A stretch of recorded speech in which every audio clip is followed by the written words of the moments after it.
Today is going to be 83-3. We're going to take a look at other algebraic functions again. And today we're going to solve algebraic functions that include radicals and exponents. Now when solving inequalities and equations, remember we're looking for values that make the equation or the inequality true. For our equations, remember the domain restrictions. You may have to check your answers, so after you find a value, you're going to have to plug it back in to see if it works or not. For the inequality, you have to create the sign chart to find the positive and negative regions, right? Because we're saying if something's greater than 0, we have to go through that process to find those values. So now going through and solving this equation or inequality. Okay, well, I have a square root, and to get rid of a square root, I can square something on both sides, but I also have that 3x. So for me to square and get rid of it, I want to bring that 3x to the other side. So now I have the square root of 6 minus 9x equals 2 minus 3x. So now I can square both sides. So now I get 6 minus 9x equals, now remember this is FOIL, so that's going to give me 4 negative 6x negative 6x minus 12x and then plus 9x squared. Now this is a quadratic equation, so let's bring everything to one side. So add 9x minus 6.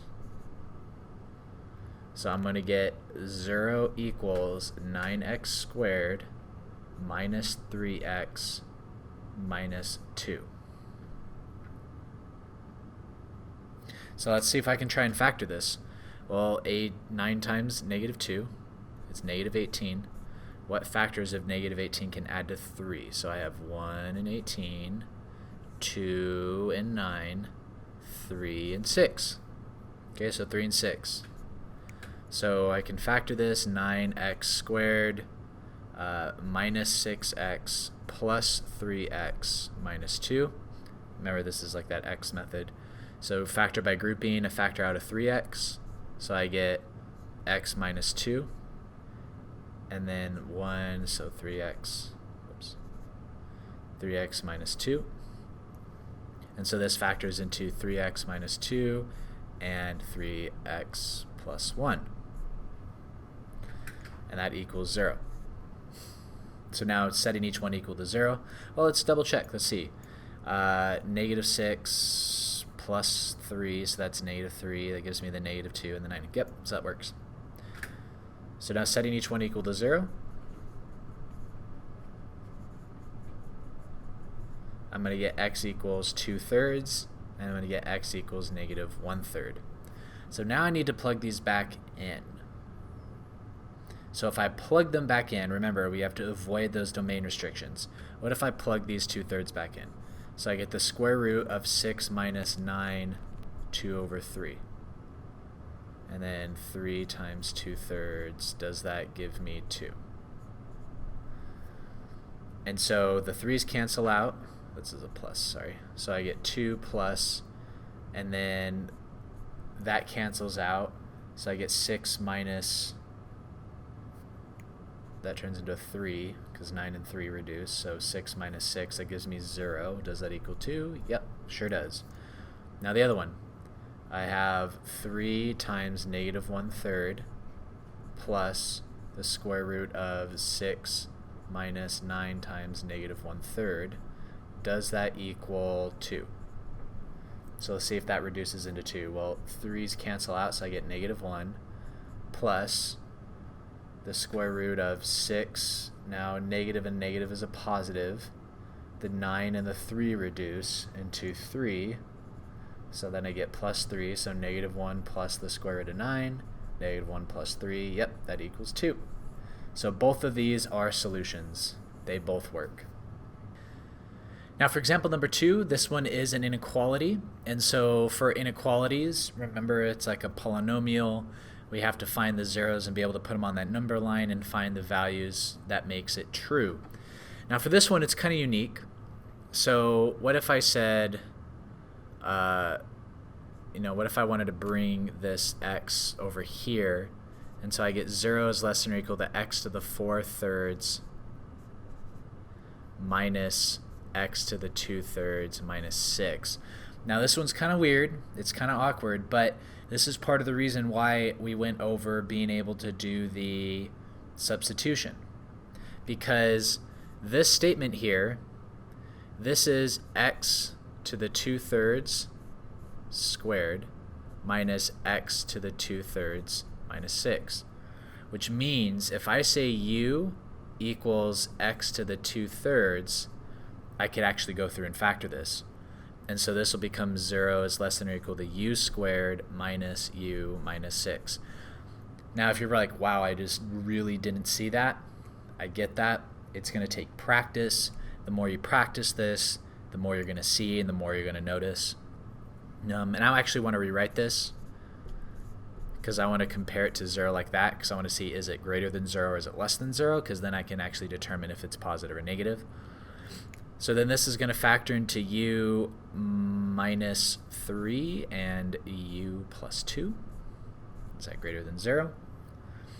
So now finding these values, well, if I have u equals 3 and u equals negative 2, so now I have, we said u equals 2/3, so x to the 2/3 equals 3, and x to the 2/3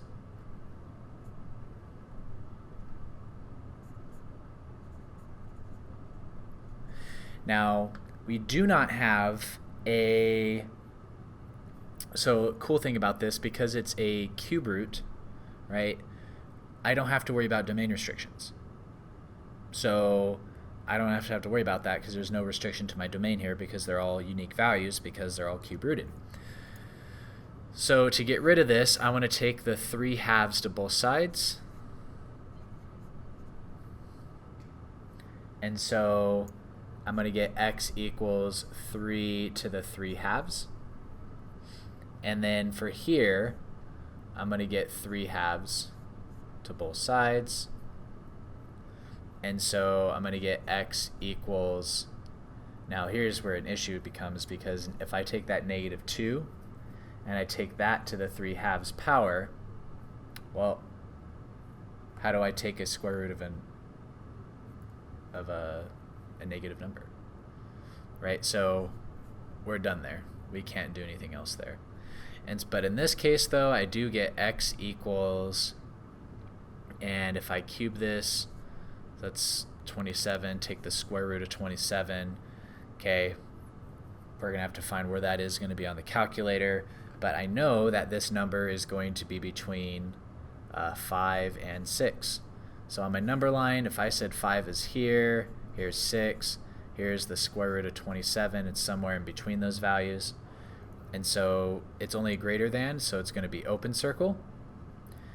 And trying to find my value, if I pick a value, let's say 5, if I plug in 5, did that give me a positive or did that give me a negative value?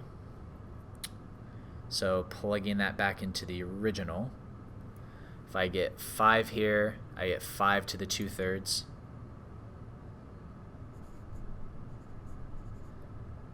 And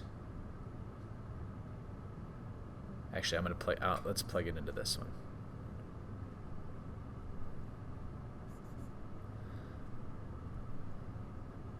Is it 5 to the 4/3 minus 5 to the 2/3 minus 6? Is that greater than 0?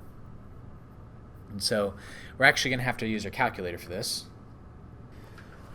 And so plugging that in, you do get a negative number. So that's going to be negative. Now plugging in 6, and you actually get a positive number. And so because it's looking for values that are greater than 0, those are going to be my solutions greater than 0. And so my answer is going to be from square root of 27 all the way to infinity. Now I know some of you guys are probably thinking, wait, you can reduce that square root of 27. That reduces into 3 root 3. Sure, reduce it into 3 root 3. But the point being, the emphasis is how do I find those values and solve the inequality in this instance.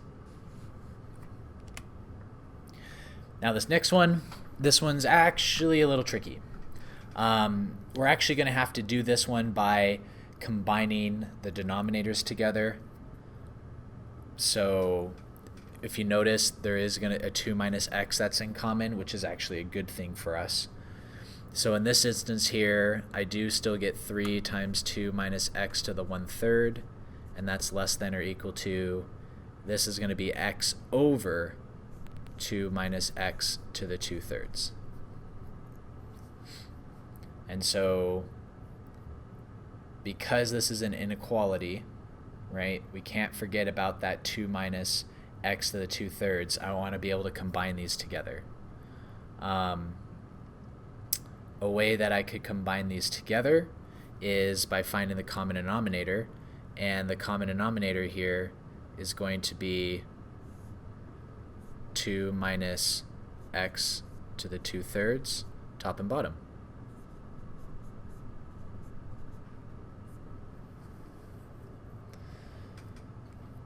And so now I'm going to get 3 times. Now, what happens when we have the same base?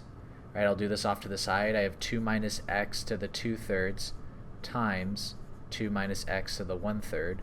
Well, because they have the same base, you add the powers, 2/3 plus 1/3. That just gives me 2 minus x.